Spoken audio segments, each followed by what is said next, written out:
Welcome to the Underrepresented in Tech podcast, where we talk about issues in underrepresentation and have difficult conversations.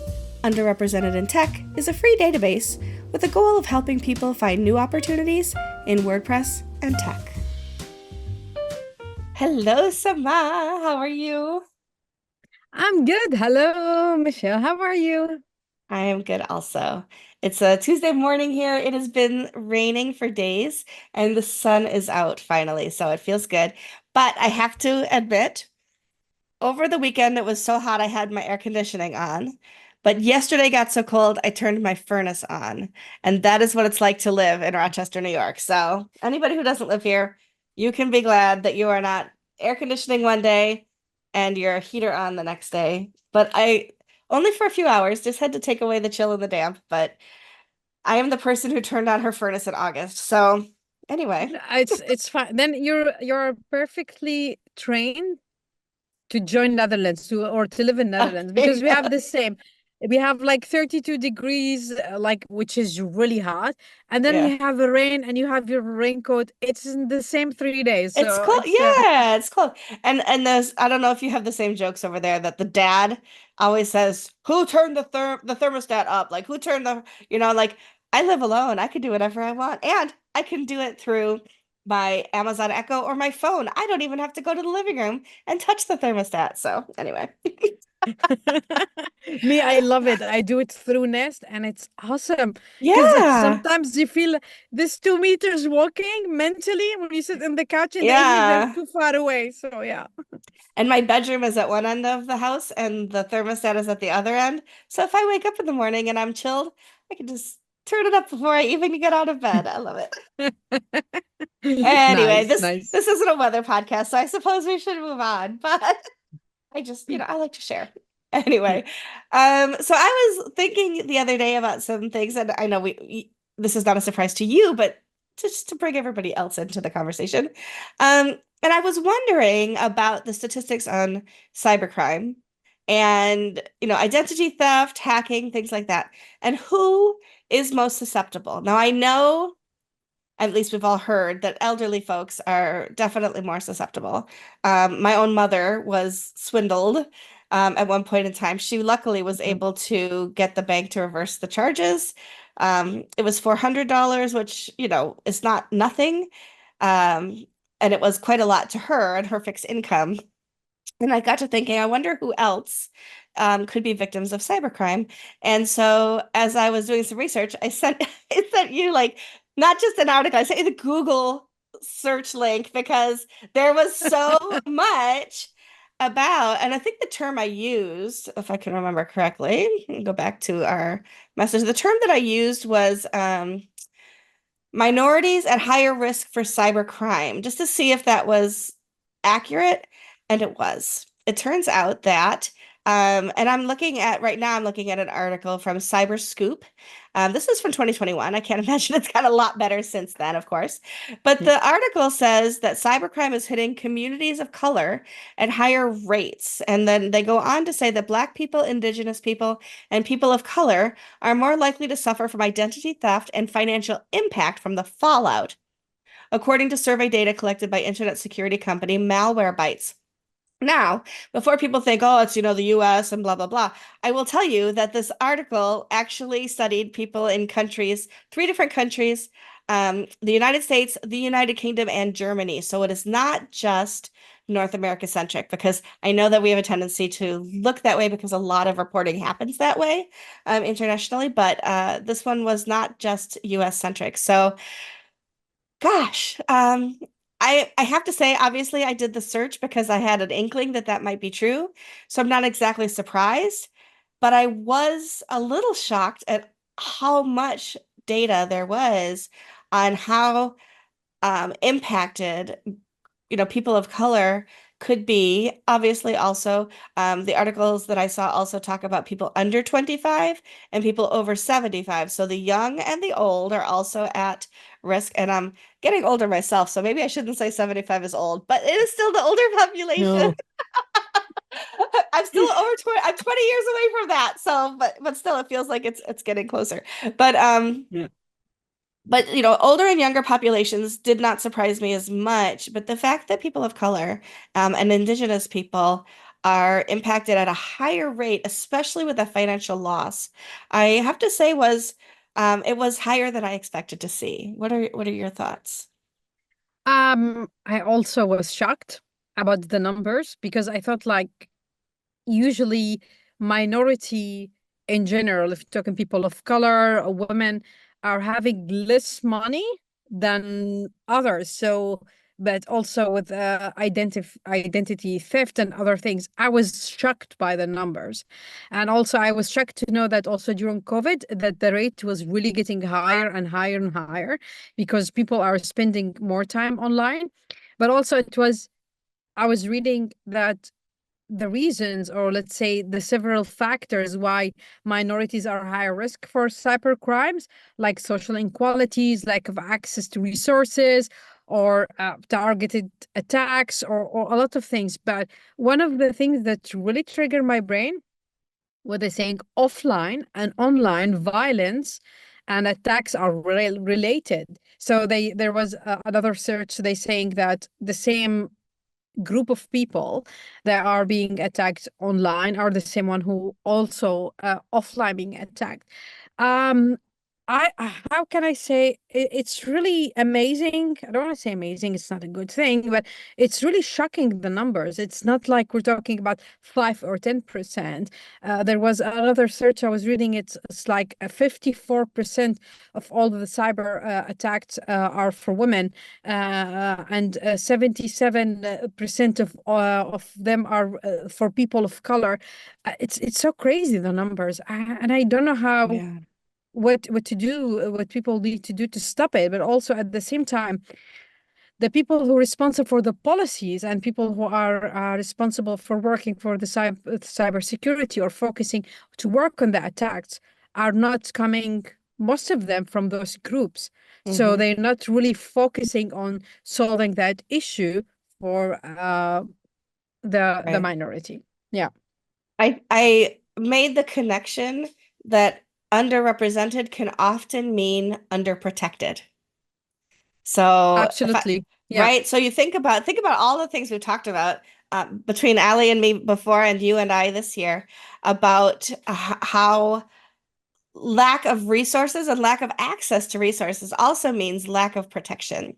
When you think Yeah. about like a year and a half ago, 2 years ago, my daughter lives in Buffalo, New York. They had the storm of the century, basically. Over 7 feet of snow fell in less than 24 hours. They couldn't clear it fast enough. People died. Like 40 something people died because of Mm. snow-related incidents.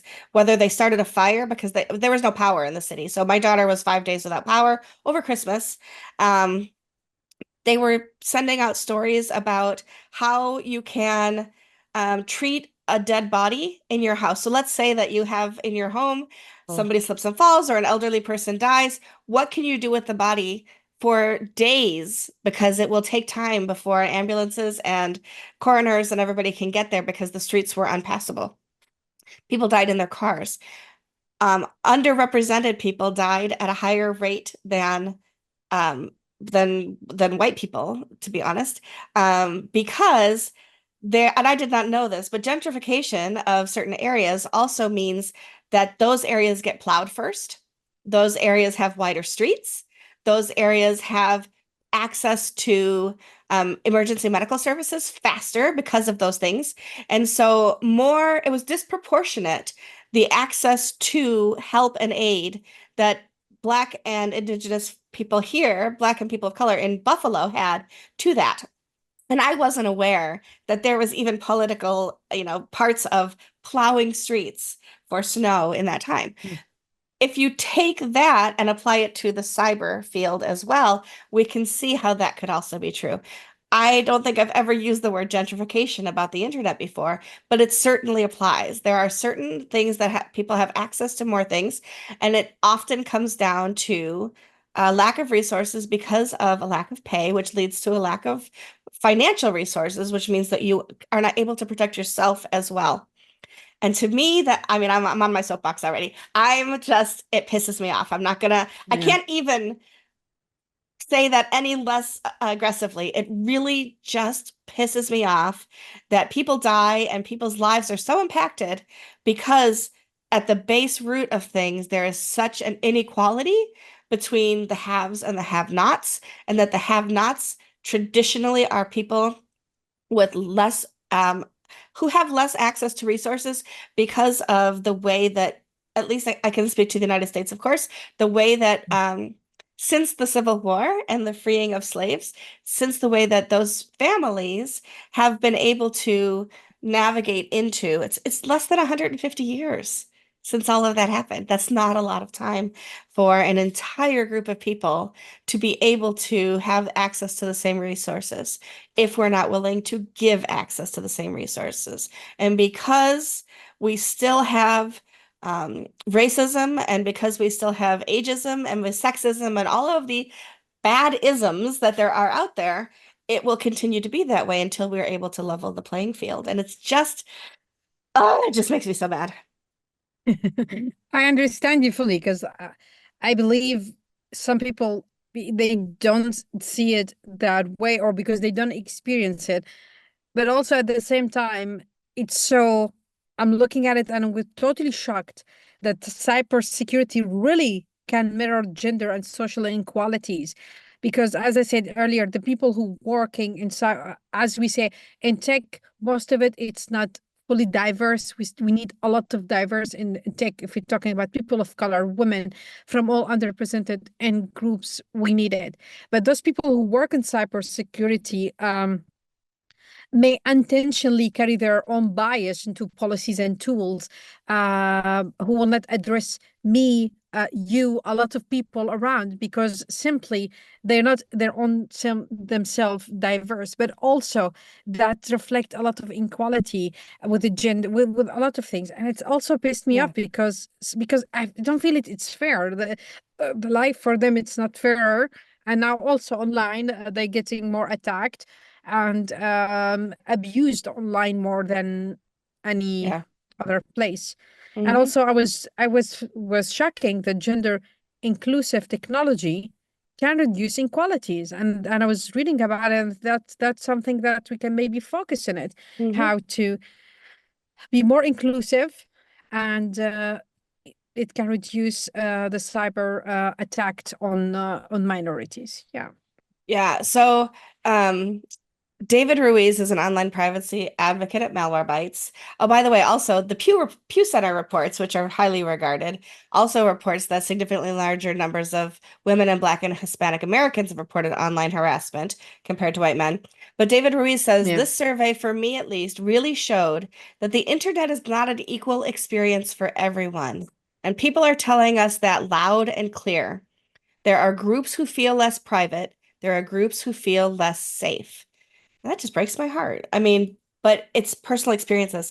And like you and I are constantly saying on the show, when people tell you something about their experiences, believe them because there are so few people who would tell you that they've been attacked if they haven't been attacked, who are willing to say, I've lost money because I fell victim to a scam. Mm. Or I had to, untangle privacy issues because my social identity was social security here in the United States. I'm not sure what it's called elsewhere, but was stolen. And we just had a huge breach, right, in the United States where all of our social security numbers and identities were breached. And so there's an entire possibility that anybody here and living in the United States, you need to tighten down your access to people's access to you, and make sure that your credit reports and things like that, you're monitoring those very closely because anybody with access to your information, including a social security number, date of birth, could apply for a credit card in your name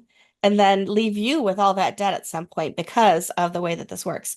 And because underrepresented people typically have less access to the finances to be able to do those things, people of color and women and handicapped, disabled people, often are the victims of that. And so hypervigilance, it's expensive in a lot of ways, but it's also one of those expenses that you have to find a way to accommodate, whether it's your hypervigilance or being able to pay for additional security for your own social security number and things like that. I'm not sure exactly that there's one right answer, but certainly leveling the playing field and just like, yeah, I don't know. All right, over to you because I'm just Yeah, losing my it's ability to speak insanely. remember we talked about a while ago about the digital gap, and that Yes. is you can see the difference because the numbers I'm still shocked about them because I was Yeah. reading this afternoon, a couple of hours before now. It is, how can I say, it's reflect that instead of us moving how can I say, because online where everyone feel from the corner of your home, whatever you can join, you can do a lot of things. It will be more safer than the real world. If you're, let's be honest, if you have a specific color pigmentation, your skin, Yes. or you're walking, you will feel safer at home. But no, it's still the same. It's like Mhm. if you're home, you're being attacked, you're being your identity stolen, you say credit. Um, Funny things in our culture, when I'm talking about the Middle East, there was people, they never attack men, which is funny, which I hated. What Right. happened is women that when I was 18 years ago, 40 years ago, I'm joking, 18 years ago, um, um, the Facebook, some people were taking your photo and then they created the account and then they start saying like, contact me, or they offer sexual service, whatever. In my culture, that is really big shame if someone has that. It's the family, it's your dignity, your work can fire you. Nobody wants to, it's really big shame on your family. And some people were really scared. So people, what they do, take photo and then make a private account and then send photo to that person. If you don't give me money, if you don't give me thing, I will use you. It's all of the time went to women. It's never someone um Yeah. most of the time attack men, like I'm gonna put your photo. And that sometimes really scares me now with the AI thing and a lot of tools to create video, a lot of things. Also, I was reading today about it. I don't know if I'm pronouncing it right. It's they made photos for you and then they abuse you sexually, or as Hmm. they say, we're gonna post it online if you Hmm. don't do this, or we're gonna share it to your husband that you send me this photo, or if you don't send me money. And I found it Yeah. crazy. And again, most of it happened to people of color, indigenous, and women. So Hmm. I hope, I don't know, the people who responsible for the cybersecurity, the policies and rules, or they get a focus on, they focus on more why those group being more attacked. And as I said earlier, there was a nice solution, gender inclusiveness. So that will give less figure for identity online and people cannot find out who you are. Yeah. Yeah. There's another, I'm trying to find out that where it actually said it. I've lost track of where I'm in the article. But I will say that also because it's embarrassing to report crimes against yourself. So, for Yep. example, we know that more women have been raped than we know of because women don't want to report that they've been a victim of that kind of crime because there's a Mm. stigma, especially in different cultures, right? So more so in some cultures than others, of having been attacked, that it lowers your value as a woman. So fewer women will actually report when they've been sexually assaulted. The same is true for cybercrime. People are embarrassed that it happened to them and they are less likely to report it. So the numbers that we're sharing today are actually probably higher in reality because Mhm. people are unwilling to say, yes, I fell victim to that crime, because of the embarrassment that goes with saying I was. But if somebody breaks into your home, we don't, we're not likely to say, oh my gosh, I'm not going to call the police because, somebody busted into my bank vault or whatever it was. But when it's our personal things, it's somehow, and when it's online, it somehow feels more embarrassing. And I'd like to remove that stigma altogether because these kinds of crimes need to be reported so that we can do more to stop and shut down. And I know that as soon as we solve one way, we know this with WordPress, right? You build a plugin, there's a vulnerability, we Yeah. patch the plugin. We update the plugin, there's another vulnerability. we patch the plugin. Like it's not like, oh, we built it once and it's done, right? So like there's Yeah, always yeah. we always have to be Mhm. vigilant about new ways that people are able to kind of get in and attack us. We have in the old days, all we had was like a little latch on your door to lock. Well, people, with big boots can bust right through that latch. Then we have like better, we have deadbolts and like in hotel room, I have an extra lock that I bring that even with a key, you cannot get into my hotel room until I remove that lock because I'm concerned about my own safety. And so we have to be able to think ahead in some ways to be able to protect ourselves. And just I think I don't know what the solution is, but I think Yeah, raising awareness, we don't always have the answers, right? You and I, but we can at least raise sure. awareness and make people, help to think about it. Because also, if it's happened to you and you didn't want to report it, there's at least there's a feeling of not safety in numbers in this respect, but like I feel better that I'm not the only person that's fallen victim, for example, right? So like misery loves company, or it just to know that you're not the only person that's been um uh, included in a group like that. Just it just feels like, well, at least it wasn't just me. I guess I'm not saying it very very eloquently, but I think you understand what I'm trying to Yeah. say. Yeah, but also the thing is now I remember a story. I totally forget it.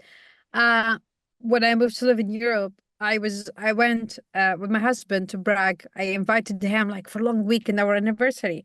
And what happened is I used my credit card because I don't want to use my normal bank. And then what happened is maybe my stupidity or whatever. I give the guy, he said the machine is too short, whatever, and I tag it. And my husband used his card also in the shop. But when I went back home, I found there's 1,700 euro deduct from my credit card. Oh no. I'm really happy. I called the bank. I didn't do it. I didn't approve this, and it's really ridiculous. But the questions was the guy was asking me, I tolerance it because I'm not gonna pay 1,700. Believe me, if it was 500 and 400, yes, 2 months maybe I will be upset about it and I will cut Hmm. down as much as I can my expense to manage it. But it's also like immediately, and I know sometimes when you speak on the phone, if you say whatever your name is, Annaluz van Gastel, or hi, my name is Samah Nasser, and then that trigger, like, are you sure? And he was asking me, maybe you give it to someone, maybe we did it. At the end, fine, they give me the money back, which I was really happy. After a couple of months, it's happened with my husband. Someone took 400 or 300 and something from the use his credit card. He called them, his name, my husband, Tamo van Gastel, la la la la.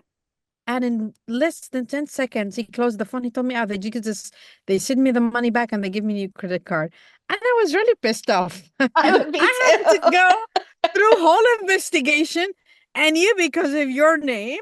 And that's it. It's happened. And sometimes I don't know, maybe if a different person, you'll be ashamed because you will Hmm. be scared. Like, are they going to question me? And also, there's a lot of factors. You're a foreigner, different name, coming from different culture. Also, that time, if you don't have the nationality, some people are really scared because if it's the guy on the phone, if he said no, you're lying, then they will give you a fine, and that fine Yeah. can jeopardize your residency at the country. So it is really crazy combination. But the now for now, I don't use my credit card anymore. I just save when the house doesn't come out. I always have Yeah. cash, and that's how I travel. But yeah, Yeah. it was so crazy. He say his name. He's a man. He get it in 10 seconds. Honestly, cancelled. They asked him, "Did you do it?" He said, "No, I did not." And they said, okay, we're going to cancel your current credit card and send you a new one. And may have to go through Hmm. investigation.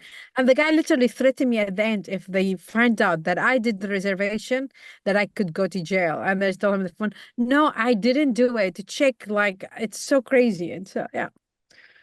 And yet, if your husband had called on your behalf, they probably would have said, "Oh, yeah, okay, no problem."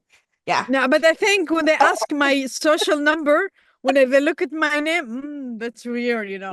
It's Mm, happened, but it's sometimes, I don't know how yeah. to say it. It's happened a lot, but as Yeah. you say, yeah, not everyone reported, definitely. and not everyone say it. So the numbers will be much higher in reality, let's say, Yeah, if people reported it. Yeah. absolutely. Well, if you're out there and listening this far, please protect yourself. Find ways to, at the very least, make sure you're monitoring your own accounts so that you can catch things as they come through. Make sure you're monitoring your websites. Oftentimes, one of my favorite lessons I learned, I should say, favorite's the wrong word, but to tell the story. I back in my freelancing days I was hosting a bunch of my customers, and I had them all in the same hosting account, and I was just partitioning it off. And one of those accounts got hacked, and so they all got hacked, right? Because they were all in the same hosting Mm. space. I mean, I've learned since then, and then we're talking it was well over 10 years ago, maybe 12 years ago, something like that. Very, very early on. I've learned I'm not doing this anymore, but just to put it out there. But I spent the entire night. I was in Montreal. I was speaking the next day at WordCamp Montreal. I get this notifications as I'm driving 7 hours up there, 6 hours, whatever it was. So I spend the entire night taking out lines of code because I didn't also have the backups, more recent backups. I had backups from when I built the sites, but I hadn't been backing them up. So I wasn't protecting them that way. There was no automated backups like there are now in today, the way we deal with hosting today. And so I cleaned up all the lines of code. The hosting company said, "Congratulations, we're turning everything back on. It's all set." And the next day, it was all done again. And it's because I did not realize the one thing I didn't check, and nobody had ever told me to check, was that they probably also created new users with admin privileges on each of those sites. And they had. Mm. I didn't know that that was a thing. And so I had cleaned up the mess, but I still had the uninvited guests in the house, right? So like I had to Yeah. do it all again.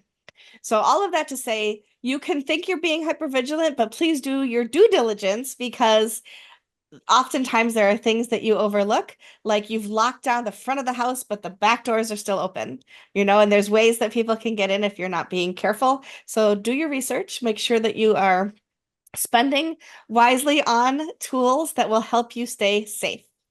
That's all I got. Yeah, and share your experience. I know it's difficult. I know maybe in your position you feel uh shame or you don't want to share it, but when you share your story, you can protect others because people will learn from you. And all the time those hackers or whatever, when you share the way they do it, of course, every time they come up with something, but at least sharing the knowledge, this is what happened to me. Be careful from this and this, Yes, and you can protect other people. Yeah. absolutely. Being vulnerable in how you are able to share your story. Don't Mm. be vulnerable on your website.